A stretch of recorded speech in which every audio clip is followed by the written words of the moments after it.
वहीं टीएमसी प्रत्याशी के घर में आग, देख रहे हैं आप, घर में आग लगा दी गई।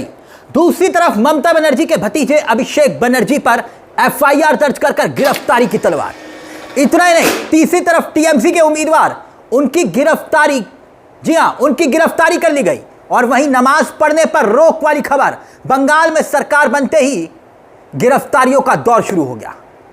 अब सियासी आग लग चुकी है। कई तस्वीरें, कई खबरें, कई बयान एक एक करके हम आपके सामने रखेंगे, जो बताता है कि आखिरकार मामला अब किस हद तक आ चुका है। सबसे पहले हेडलाइंस देखिए।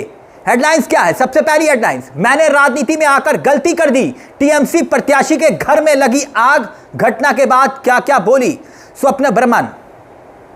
अब मतलब यह कि जो प्रत्याशी थी उसी के घर में आग लगा दी गई, आग के हवाले कर दिया। किसने किया, क्यों किया, आप समझ सकते हैं। खबर दूसरी, हेडलाइंस क्या है देखिए, ममता बनर्जी के भतीजे अभिषेक बनर्जी के खिलाफ एफआईआर दर्ज, अमित शाह को धमकी और भड़काऊ भाषण देने का आरोप। मतलब ये कि अभिषेक बनर्जी की गिरफ्तारी की पूरी प्लानिंग हो रही है क्या। तीसरी खबर देखिए, बात इतनी नहीं है। तीसरी हेडलाइंस आपकी स्क्रीन पर, फाल्टा मतदान से पहले बड़ा तनाव, टीएमसी उम्मीदवार जहांगीर खान के सहयोगी गिरफ्तार। अभी जहां दोबारा चुनाव होना है वहां के प्रत्याशी के करीबी को गिरफ्तार कर लिया गया। यानी खेल आप समझ रहे हैं कि चल क्या रहा है। अब चौथी हेडलाइंस देखिए। चौथी हेडलाइंस आप समझिए किस तरह का इस वक्त राज चल रहा है बंगाल में। चौथी हेडलाइन, सड़क पर नमाज पढ़ने से रोका तो भड़के लोग, सीएम शुवेंदु अधिकारी के फरमान के बाद कोलकाता के राजा बाजार में कोहराम। यानी ये सब कुछ पश्चिम बंगाल में चल रहा है। देश की होनहार मीडिया ने क्या ये खबरें दिखाई आपको दोस्तों? कितनी डिबेट हो रही है। अगर प्रत्याशी के घर को आग के हवाले कर दिया, ये एक बड़ा सवाल है किसने किया, लेकिन इस तरह की खबरें कई सवाल खड़े करती हैं। पश्चिम बंगाल के अंदर आखिरकार वही होता हुआ नजर आ रहा है जिस बात का डर था। बूचड़ खाने, बकरी ईद, नमाज, मस्जिद, बुलडोजर, पूरी क्रोनोलॉजी को समझिए। और अब अभिषेक बनर्जी की गिरफ्तारी की तैयारी, रुझान आना शुरू हो चुके हैं। मगर बात टीएमसी प्रत्याशी के घर में लगी आग से शुरू करते हैं। सबसे पहले जो आरोप है और जो सवाल खड़े हो रहे हैं, इन्हीं तस्वीरों को लेकर खड़े हो रहे हैं। कैसे तोड़फोड़ की गई, आगजनी, ये घटनाएं अब ये सामने आ रही हैं। और इसी बीच ये खबर हैरान करती है, क्योंकि ये नेशनल एथलीट हैं जो टीएमसी की प्रत्याशी रही।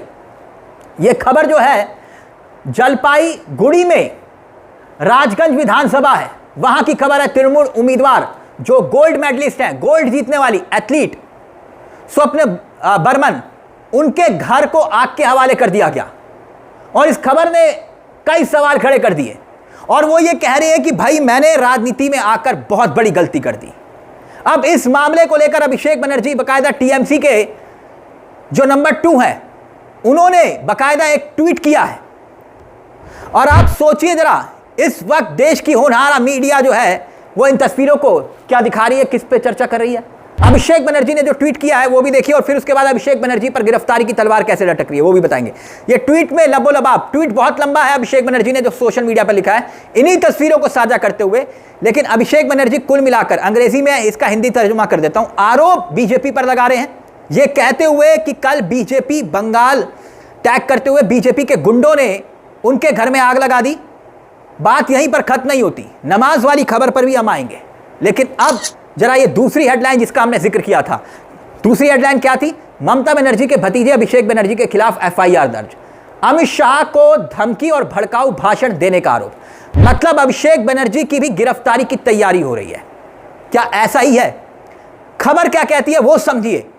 भले ही चुनाव के दौरान बीजेपी के बड़े बड़े नेताओं ने खूब विवादित बयान दिए, कोई कार्रवाई हुई नहीं ना, क्योंकि आप जानते हैं मिस्टर ज्ञानेश कुमार गुप्ता जी।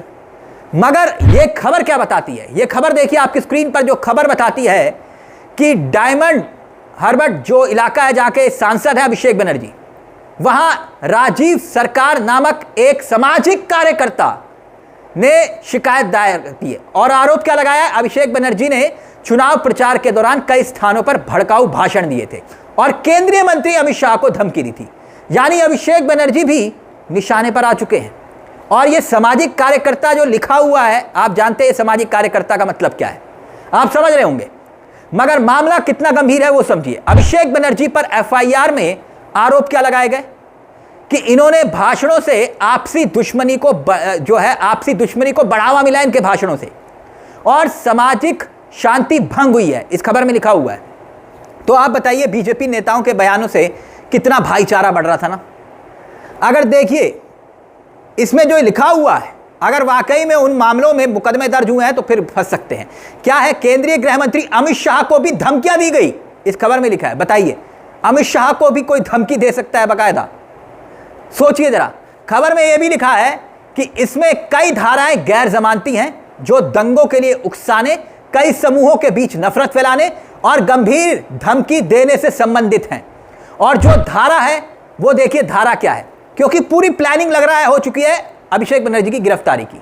क्योंकि ये मामला क्या बताता है, भारतीय न्याय संहिता बीएनएस की धारा 192, 192, 196, 351 2, 353 1, इसके तहत मुकदमे दर्ज हुए हैं। धारा 123 2, 125 के तहत मामला दर्ज हुआ है। बात यही खत्म नहीं होती।